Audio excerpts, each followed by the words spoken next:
حال ہی میں امریکی صدر اور کانگریس کے لیے 750 صفحات پہ مشتمل ایک رپورٹ تیار کی گئی ہے، جس میں چین کی ٹیکنالوجی کے درمیان میں بڑھتی ہوئی ترقی اور عالمی سطح پہ بالادستی کو روکنے کے لیے سفارشات پیش کی گئی ہیں۔ اس رپورٹ کو امریکی نیشنل سیکیورٹی کمیشن نے اتفاق رائے سے منظور کر لیا ہے۔ یہ سفارشات نیشنل سیکیورٹی کمیشن آن AI نے پیش کی ہیں۔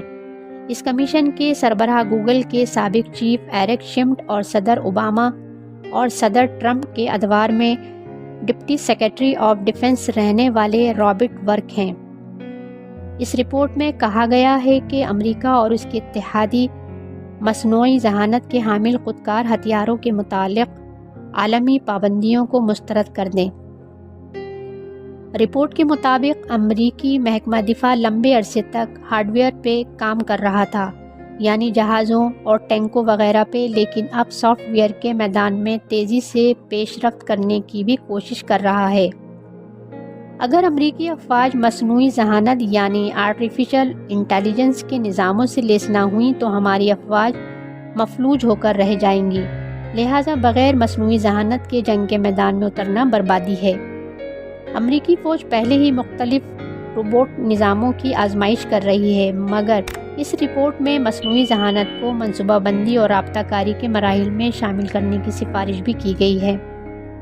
اس حوالے سے مصنوعی ذہانت کے حوالے سے تحقیق اور ترویج عسکری شعبوں کے ساتھ ساتھ غیر فوجی شعبوں میں بڑھانے اور اس کے مختص بجٹ میں اضافے کی بھی سفارش کی گئی ہے۔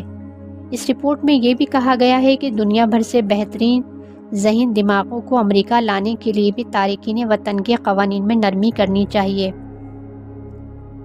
اس رپورٹ میں سفارش کی گئی ہے کہ امریکہ کو چین کے مائکرو الیکٹرونکس کی صلاحیتوں کے مقابلے میں کم سے کم 2 قدم آگے رہنے کی ضرورت ہے۔ اس مقصد کے لیے امریکی سرزمین پر سرمایہ کاری کرنے والی چپ ساز کمپنیوں کو ٹیکس کی چھوٹ دینی چاہیے۔ رپورٹ میں امریکی افواج کی مستقبل کی جنگی مشقوں میں مصنوعی ذہانت کے استعمال کی بھی سفارش کی گئی۔ اس امریکی رپورٹ میں امریکی فوجی عزائم کی عکاسی ہوتی ہے۔ اس رپورٹ میں کافی تنقید سامنے آ چکی ہے۔ ناقدین کے مطابق اس رپورٹ میں دی گئی تجاویز سے عالمی سطح پہ اسلحے کی ایک نئی غیر ذمہ دارانہ دوڑ شروع ہو جائے گی۔ ناقدین کے خیال میں یہ ایک وحشت ناک رپورٹ ہے جس میں کسی کو قتل کرنے کے فیصلے میں مصنوعی ذہانت کو فروغ مل سکتا ہے۔ یہ بین الاقوامی قوانین کی خلاف ورزی کا موجب ہوگا، مگر جب اس کے باوجود یہ سلسلہ جاری ہے۔ اس امریکی رپورٹ میں سائنسدانوں کے ان دلائل کو رد کرتے ہوئے کہا گیا ہے کہ خودکار ہتھیاروں کی آزمائش درست طور پہ کی جائے اور ان کے استعمال کی منظوری انسانی کمانڈر دے تو پھر یہ بین الاقوامی قانون کے مطابق ہوگا۔ Thanks for watching. Please like, subscribe, and share. Kokub Helping Home.